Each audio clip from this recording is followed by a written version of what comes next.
Good evening from Berlin, or good morning actually. It's well past midnight here. Welcome to World Cup Match of the Day.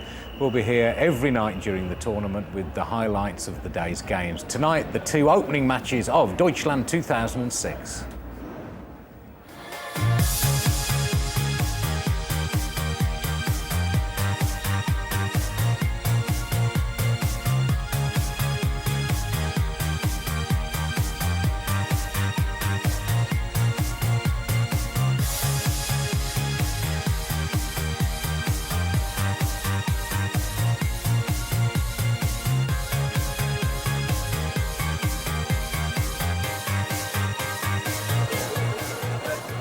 Germany 2006 is gearing up to be one of the biggest football parties in history. I'm here at the Munich Fan Festival with a very special guest indeed, England's World Cup winner, Alan Ball.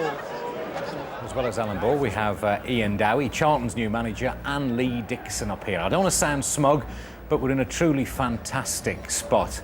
Just on top of the Academy of Art, next to the Brandenburg Gate. If we give you a wave, you can just about see us. Cheery wave, please, gentlemen. Thank you very much. Before the wall came down, this side of the gate was actually East Germany. We feel the hand of history truly is on our shoulders. For example, the Hotel Adlon, that's where Michael Jackson nearly dropped his newborn son off a balcony. That's next door. You can see some revellers, suspiciously well-behaved, making their way home for the evening. On top of the Reichstag, you can see a glass dome. That's the work of a British architect, Sir Norman Foster. It's a giant fussball in the middle of the square, and then the magnificent Brandenburg Gate itself, built 1791, a symbol of division and then reunification. An altogether marvellous view, marred only here by the sight of us three in the foreground. I don't know whether it's just the onset of middle age, but for me the build-up to the World Cup seems to get more hysterical with every tournament. Before a ball could be kicked today, we had the opening ceremony. There's nothing wrong with a bit of sadomasochism in the right place, especially if it's formation sadomasochism like this. And we had some German thigh-slapping dancing, all very well, but our Morris dancers could do just as well, I'm sure. Pele and Miss Schiffer came onto the stage. Then we had the parade of winners. We had England's 1966 lot holding hands with the mascot there. And the Uruguayans of 1930, their mascot was just too big for the job. There's nothing wrong with blokes holding hands, but that looks peculiar. He must have a little brother or something. This lad didn't look quite right. And on the right there, we have Leonardo, who will be joining us up here on the balcony later in the week. Then finally, at last, the talking and the showbiz stopped, so the football could commence. The hosts, instead of the holders, kicked things off today. Then again, with Germany, if they're not hosts, they're often the holders anyway. When West Germany won the World Cup in 1990, Jürgen was a big hero, but he could go from hero to zero in this tournament because that's what can happen when you're a coach. A fit and happy Michael Ballack would be a great help.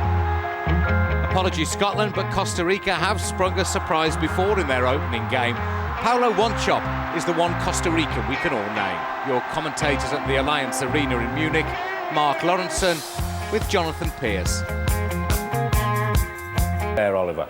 While I stay in the magnificent city of Berlin, Selina Hinchcliffe is going to be getting about a bit in the nicest possible way to all 11 other venues. Tonight, she's in Munich with Alan Ball.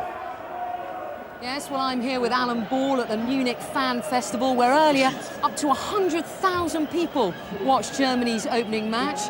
Alan, you were at the game. What are your first impressions of this World Cup? Well, the opening ceremony was absolutely fantastic. It's just like here, enthusiastic, people enjoying themselves. And of course, the Germans won this afternoon, so it's made everything and all that better. It's like Henman's Hill here. I mean, everything's free, I believe. There's all sorts going on, and they're really enjoying themselves. It's a great atmosphere. It is. The Bavarians are dressed up. We've seen them in lederhosen and the beer's flowing.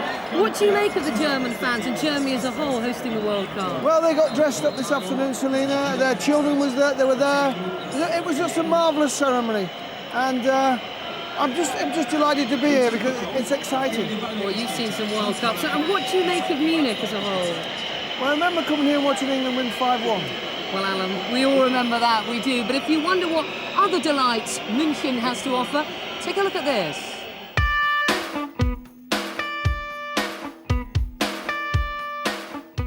Munich, the capital of Bavaria in southern Germany, right at the heart of Europe. You've seen its new stadium with its cushion cladding, The locals have nicknamed it the Rubber Dinghy. But across the city is the original stadium steeped in history, built for the 1972 Olympic Games. Designed to imitate the Alps, it was here that Britain's Mary Peters reached the summit of her sport, winning gold in the pentathlon. And gymnast Olga Korbut changed the sport of gymnastics forever. Now come on, Mary, you need the run of your lifetime.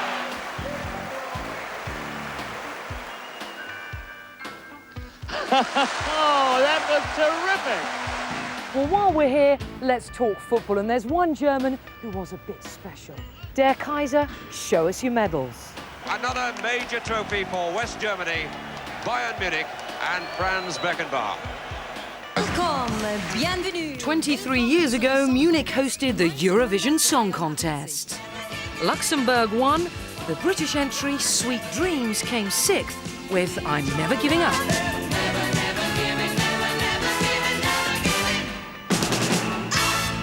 Thank goodness they did shortly after. Munich is also the home of the BMW, the Bavarian Motor Works, and the city's gas works were used as Willy Wonka's famous chocolate factory in the classic 1971 film. Müncheners have a zest for drinking beer, epitomised during the Oktoberfest. Over 16 days, 11 million pints are consumed, and you can enjoy hearty Bavarian treats like pork knuckle and roasted ox. The motto is everyone has a right to their own beer heaven. Prost! Well, now I'm joined by Sabrina, who's been soaking up the atmosphere all day. Sabrina, what's it like in Munich tonight? It's great. It's such a great atmosphere. Like, everything's gonna get mad at the game and everything. And now, although the German game is over, there's still everybody's here and everybody's joining the atmosphere. It's just great. Everybody's. And I noticed before the game and afterwards, the fans were singing Three Lions. It's a football anthem back home in England, but the Germans seem to sing it as well. Well, that's the thing. Like in Germany, we've got lots of English phrases and stuff like that, and we pick up everything, and it's just we sing whatever we can. Is there a feeling that football's coming home to Germany? It is definitely. It's such a big thing for Germany that football's here now. And it's like I'm from Constance. It's like 3 hours away, and I've been driving up here just to join the atmosphere. I didn't have tickets for the game, but just to be here and join them. Well, Bavarians are special anyway. So. And do you know who this is? This is Alan Ball, England's World Cup winner from 1966. Oh my God! Hello. Hello, how are you? Nice to see you. You okay? Yeah, I am. I love My it. father would probably know me more than you. It's really impressive here, all the people. As you can see, like everybody's dressing up, and it's just like in England, everybody's dressing up as well. Well, it's a fantastic atmosphere. But Bally and I are off to get a bratwurst, so it's back to you, Adrian. So Selina, Sabrina and Alan, what a threesome. The highlights of Poland and Ecuador coming up shortly. First, though, England this time tomorrow. Their tournament will have started too. Over to Garth with the latest from the England camp. With 9 of the 10 tallest buildings in Germany, Peter Crouch should feel very much at home in Frankfurt. Today, England completed their preparations as they attempt to scale the heights of world football.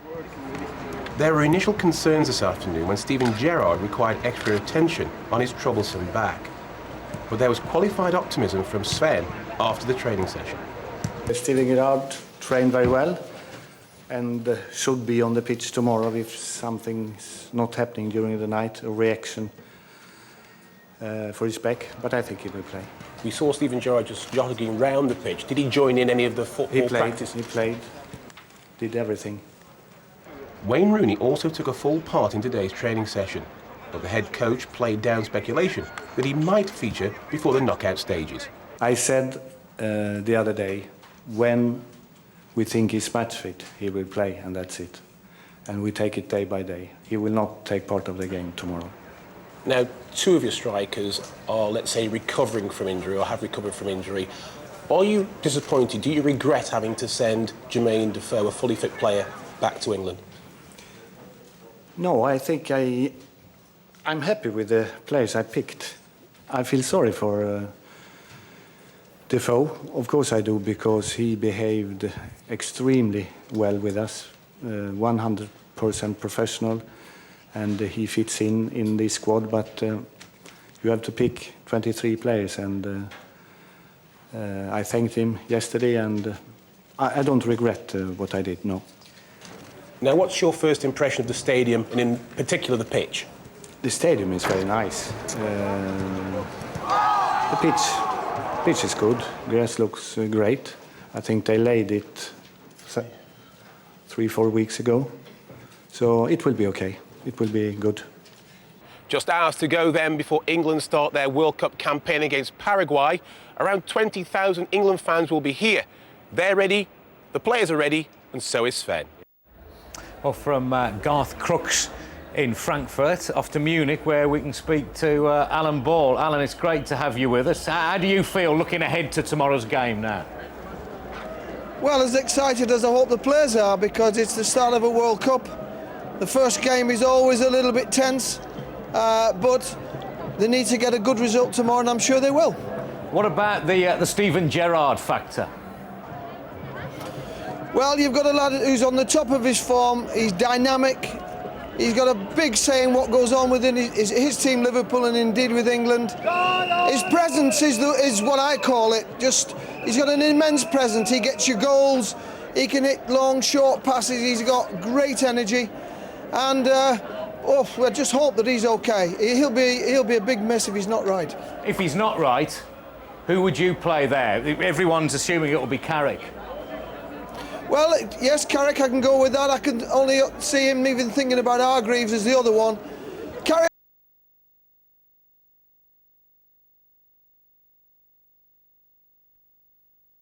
Front. He hasn't got the dynamism of our guy we've just been talking about, and he doesn't get the goals that our guy.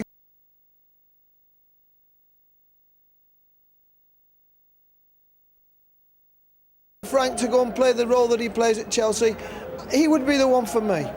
Okay, so in a sense, Ian, we might gain something by having Carrick there. You've got a more natural kind of holding player. I think the roles have become much more defined, but I do think what Alan said is the key.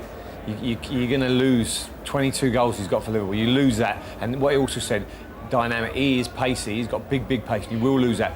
Plus, I'd have to say, I think you lose a little bit of aggression. I think Gerrard's got that steel. He's got that hunger. I think he's at the heartthrob of the team. I think Carrick's a totally different player, but I think it would be a different type of game that England would play. It's been some day for Michael Carrick, hasn't it? Because we understand there's been a £10 million bid for him rejected by Tottenham. The bid's come in from Man United. Suddenly he could be starting in the World Cup. How does he feel going to bed tonight? Well, first and foremost, you take Gerrard out of any team in the world and it's a loss. I mean, he's an exceptional player. As Alan said, he's on top of his form. But it's a great opportunity. If he's not fit, then he's not in the team, he's not playing, we forget about him for a minute and then we concentrate on Carrick.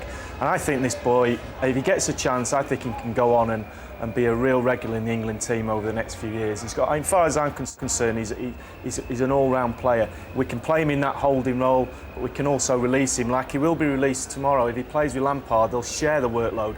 Lampard will get forward a little bit more, but he'll be able to share the workload. And as Ian said, he's a great passer of the ball, we'll need that tomorrow against them.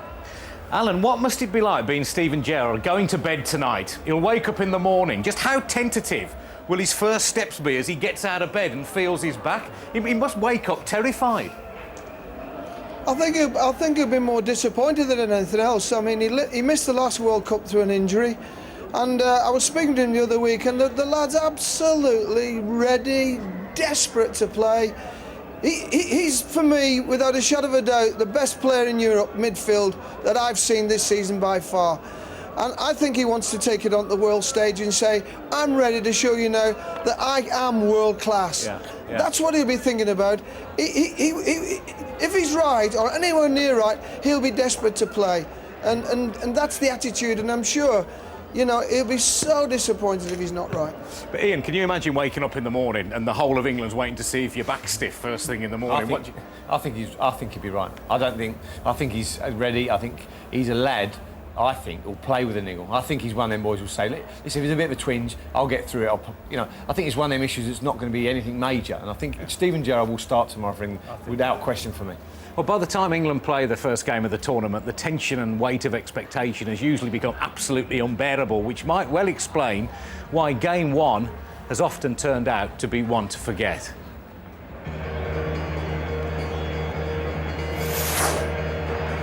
Was it the heat of Mexico, or the altitude, or was it just the tight shorts? Or was it just that there was no flipping defender at the far post?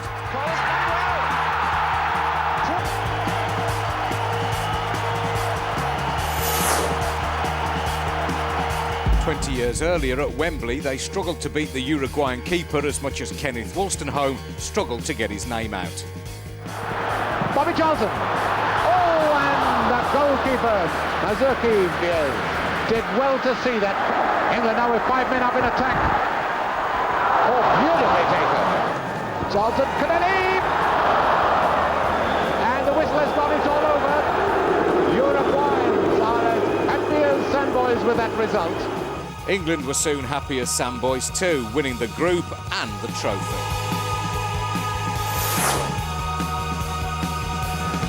A balmy evening in Sardinia, and it all started so well for England against the Republic, by the way. Ireland went out in the quarters, England in the semis. This is where it all gets a bit better. France 98 and Alan Shearer calmed the nerves with a close-range header, before Ince and Scholes combined for this game in '66 against Uruguay. What are your memories of that first game that year? The first game in that competition was such a hard one for us. The expectancy in the country was enormous, and the Uruguayans were a strong, well-organised side, and to say the least, the game was a poor game, and we didn't play particularly well. But I'll tell you, it was fantastic afterwards. Alf Ramsey, in the dressing room, he turned what could have been a real sickener into sort of a real positive thing. He said, you know, if you don't let goals in World Cups, he said, you get to finals and you win. Don't allow teams to score against you, you invariably win. And you haven't allowed a team to score against us tonight. And he just left it at that, really, because 3 days later we went on and we scored 2 and we won 2-0. And you know, we didn't give a goal up till very late on in the semi-final in that competition. It is such a tense time because you don't want to lose points, you know, don't want to get beaten, should I say, in your very first game. And sometimes, you know, a draw's not too bad, as it was on that occasion. OK, Alan, lovely to have you with us. We look forward to hearing from you again tomorrow for the big game against Paraguay. Lovely, thanks, it's great. Thanks very much indeed. Right, the waiting is nearly over. We're within hours now of England's first game. England versus Paraguay starts tomorrow, our coverage at 12:40.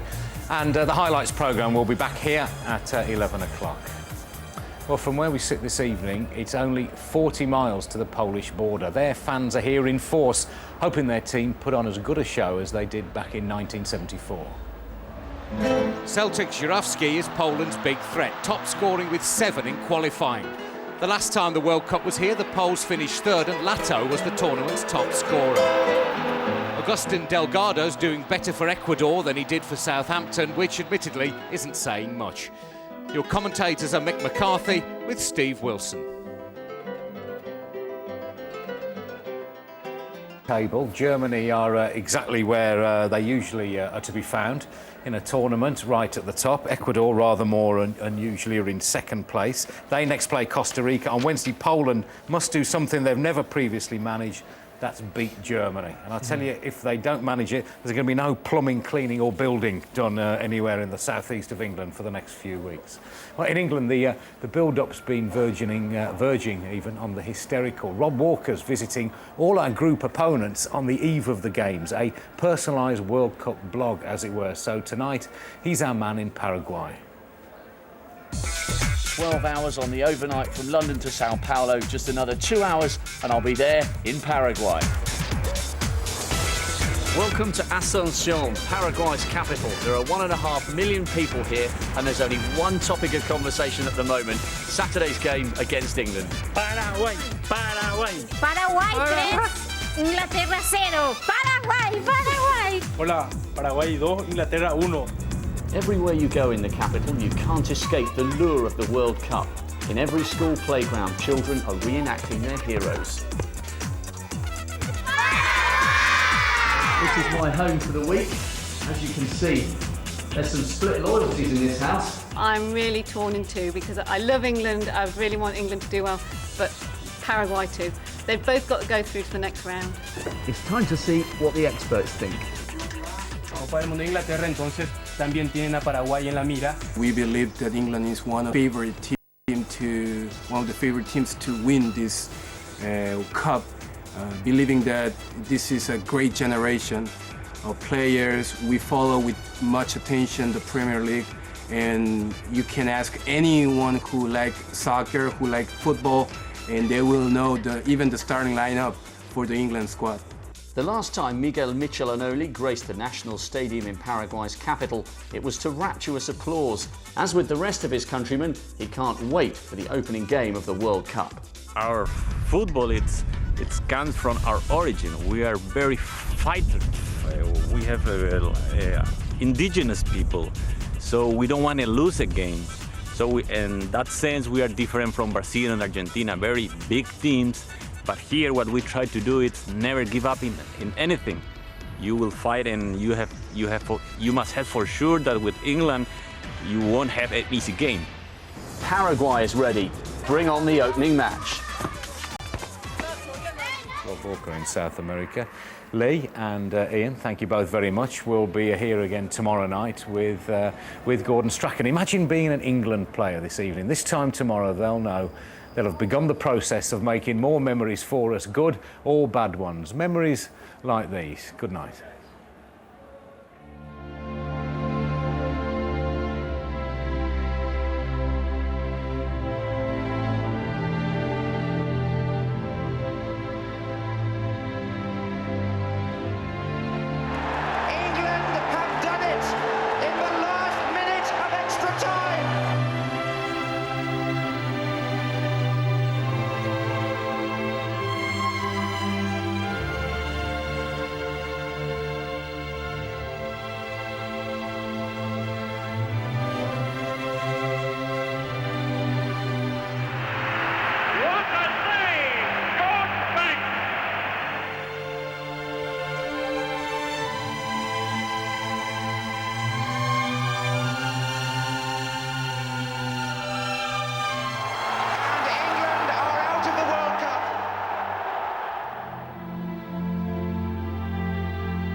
Another 4 years.